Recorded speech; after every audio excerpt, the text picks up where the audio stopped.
We live in a rape culture. We tend not to believe survivors. I shouldn't have been there. I shouldn't have gone that night. I shouldn't have worn those clothes. I shouldn't have drank so much. It wasn't my fault. It doesn't matter what I wore. It did not give this person permission to cross my boundaries. Hey, this is Jonathan Marks with Go to Health. Welcome back to another show. This one is a tough topic, but it's something we do have to talk about because it happens way too frequently, and that is sexual assault. The question is, how do people survive? How do people recover? And how can their friends and family best help them through their recovery? We're talking today with a wonderful psychotherapist, Lesley Goth, PsyD. She is a passionate advocate for survivors of trauma and sexual assault, dedicated to fostering healing and empowerment through her work. She's a best-selling author with her book, Unbroken, A Survivor's Journey After Sexual Assault. And you can learn more about Lesley and connect with her at denverfamilycounselingservices.com. So welcome to the show, Lesley Goth. How are you today? I am great. Thanks for having me. Good to see you. So can you share some of the common emotional and psychological impacts that survivors of sexual assault experience and how these can affect their daily lives? I think there's so much shame and self-blame that survivors often struggle with, kind of like replaying the event of what they've been through, or multiple events of what they've been through over and over and over again, trying to find answers to questions, to fill in all the blanks. Our brain needs to understand our experiences. And when things don't make sense, we're trying to get those answers. And so survivors usually can't find those answers. So they end up blaming themselves and carrying the shame and the blame of what they've been through. I shouldn't have been there. I shouldn't have gone that night. I shouldn't have worn those clothes. I shouldn't have drank so much. And then it just creates a lot of anxiety and depression. Depression from the shame of what they've been through, but anxiety of like, how do I ever kind of leave my house and ever feel safe again? Because if it happened at this point, it could happen again. So it just creates so much depression, anxiety that, again, comes from all that shame and self-blame, and it impacts every area of survivors' lives. So as a therapist, there must be ways you can help people. What specific tools and affirmations do you recommend for survivors to help them reclaim their own narratives and advocate for their own needs, which I'm sure have been violated during this violation?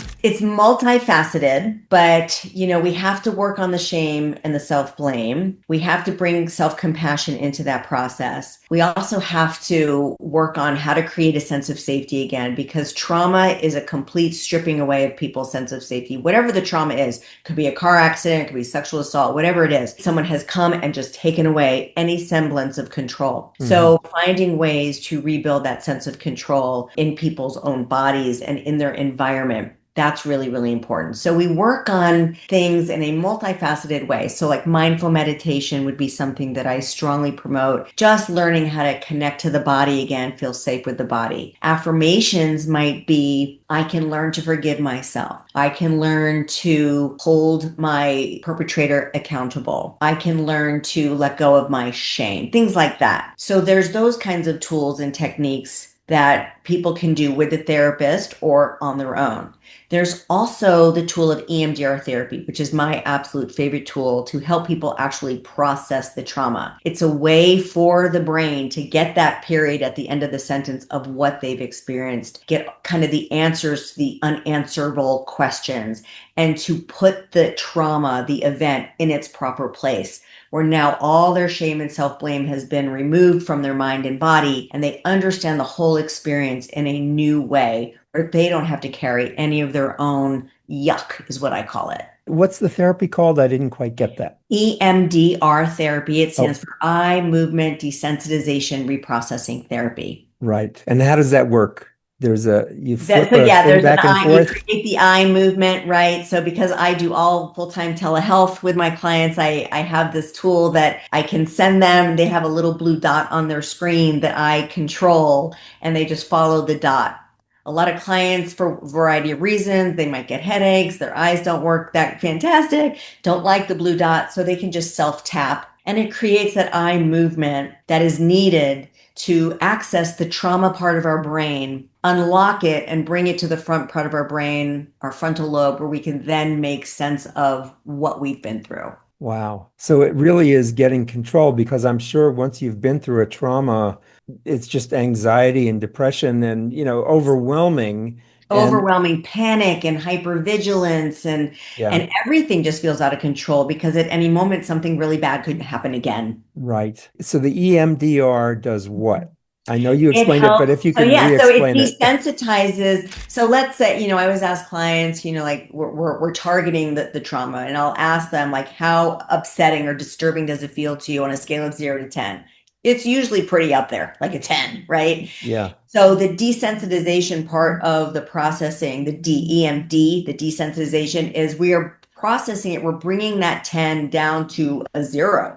Uh-huh. Slowly but surely, we're working through all the parts and pieces that feel yucky about what they've been through and get that down to a 0. Then the R, the reprocessing part of EMDR, is now we're also seeing it from a totally different lens. Instead of seeing it through shame and self-blame, now I'm seeing it through it wasn't my fault. It doesn't matter what I wore. It did not give this person permission to cross my boundaries. Hmm. I'm empowered to wear whatever I want. And they've now shifted the whole perspective of carrying all that shame to, oh, it wasn't my fault. I don't have to feel ashamed.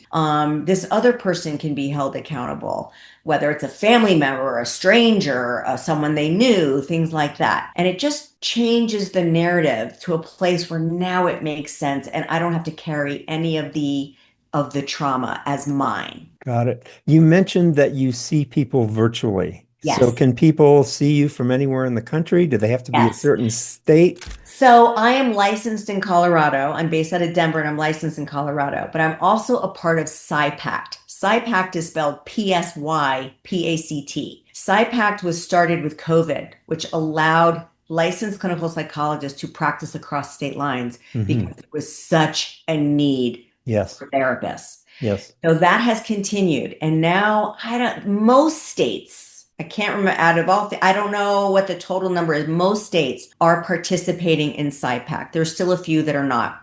Like California, surprisingly, is not a part of PSYPACT, which I Hmm. don't understand, but Hmm. most states are. And so as long as that state is a part of PSYPACT, then I can work across state lines and see them anywhere in the country. Good. So let me just mention before we go on, if you do want to get in touch with Lesley, her website is denverfamilycounselingservices.com. Correct.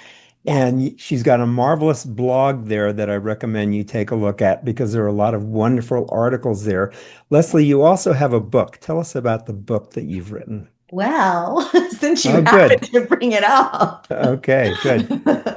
my book is called Unbroken, A Survivor's Journey After Sexual Assault. And what happened was, interesting story, about 2 years ago, I was on, I have an account on TikTok and I like to just be a resource for people on social media. So I did a video explaining what sexual assault is and feeling of shame and self-blame after sexual assault. And that video has gone viral. We're almost at 100,000 views now, 2 years later. And Congratulations. people were writing me questions. Well, is it sexual assault if it's this? What if I gave consent? What if I was drinking? Is it my fault? So I started to get all these questions from that one video.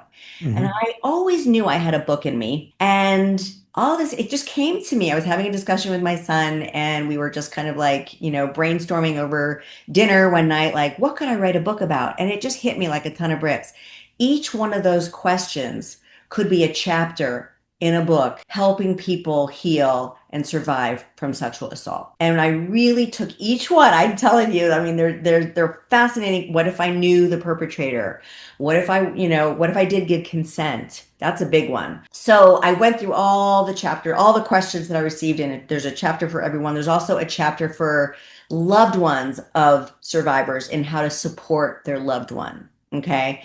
So I just wanted to offer hope, resources. Each chapter kind of explains my own personal experiences surviving sexual assault, my clients' experiences surviving sexual assault, and then there's affirmations and exercises that people can either work through on their own or bring to their therapist and work through with their therapist as just a resource for their healing. Wonderful. So you just brought up an interesting question. What if somebody did give consent? Is that still, I mean, how is that still assault if they did give consent? Because consent has to be a very enthusiastic yes. If we're being coerced or manipulated into giving consent, Mm, that's not consent. okay. Okay. Also, if someone has been drinking, consent is null and void. If there's any kind of substance that's getting in the way of really kind of being aware and knowledgeable and able to give that, just really grounded, I know, like a very aware, grounded, I know what's happening here between these two people, and I'm consenting to interact and engage in this way. So alcohol, drugs interferes with the ability to be really aware and understanding the consequences of what we're doing. Hmm. So that's where people get very confused. Like I'd been drinking, I said yes, or I said kind of yes with my mouth, but no with my body. I was shut down, I was frozen, and I just kind of sat there and let it happen. I hear Hmm. that a lot. So Wow. I didn't say no. So that must mean I said yes, Right. Right. right? It has to be a real like, yes, I am in this and we are good to go. Okay, good. Thank you for Yes. explaining that. In your Yes. experience, what are some of the most significant barriers that survivors face when they're trying to reclaim their voice and how they can overcome these challenges? I think sadly we still live in a very we live in a rape culture. We tend not to believe survivors. Hmm.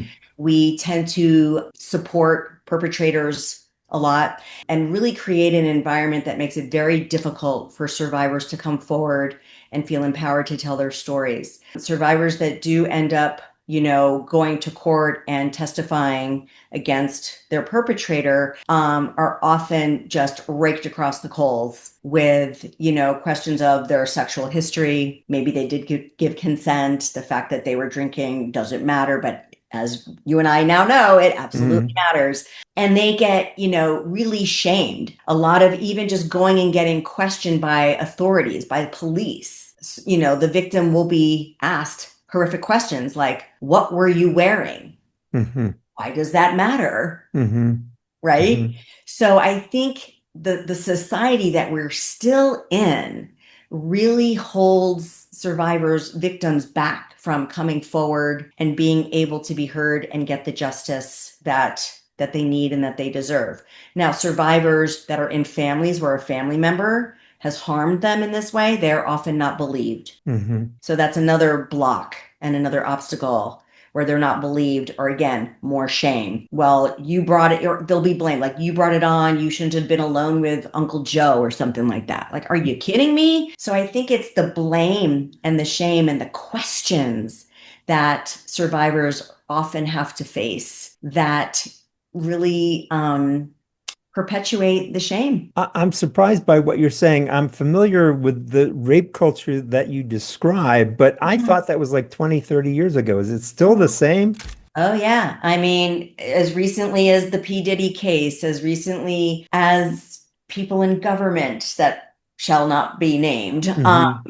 who have been found guilty and are living incredible lives. One of my chapters is, what if I see my perpetrator living their best life? Hmm. How do I deal with that? Hmm. I'm suffering, I'm in my trauma, and they're getting promotions and raises, getting elected to office. That's Hmm. tough.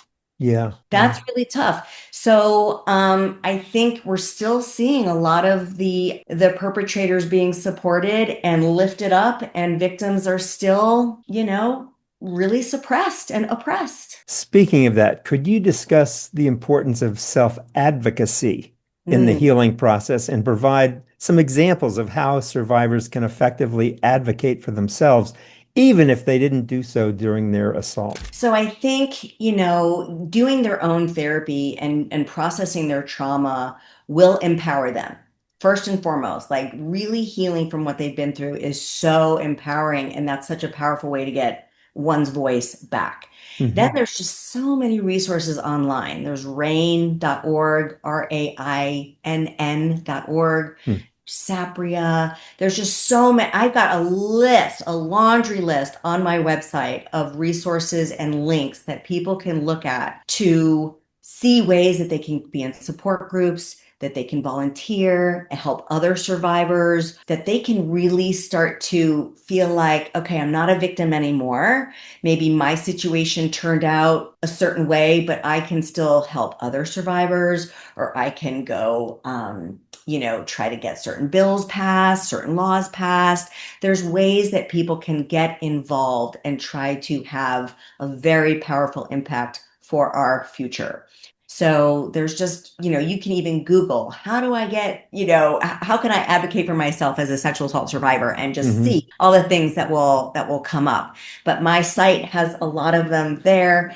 RAINN.org is a phenomenal organization that is also just has tons and tons and tons of resources for survivors. And that's RAINN.org. Yes. Got it. Okay. And again, Lesley's website is denverfamilycounselingservices.com. There you can find her book. You can make an appointment with her. There's wonderful blog articles, which I highly recommend. And each one of those blogs has a ton of resources at the end of them as well, so that people can continue to do their own research and see what's right for them. So are friends and family guilty sometimes of being part of this culture of blame and you shouldn't have been there, you shouldn't have done that? I mean, how can friends and family be most supportive of a survivor? What I say first is believe them. The stat of survivors or people coming forward and lying is like only 2%. Really? I mean, it's really low. People who are sharing that this has happened to them, they're not lying. So first and foremost, they need to be believed. Okay. Secondly, they don't need to be asked a bunch of questions like, well, what time of night was it? What were you wearing? Were you drinking? I told you not to go out with those people. Why were you with those people? That kind of thing.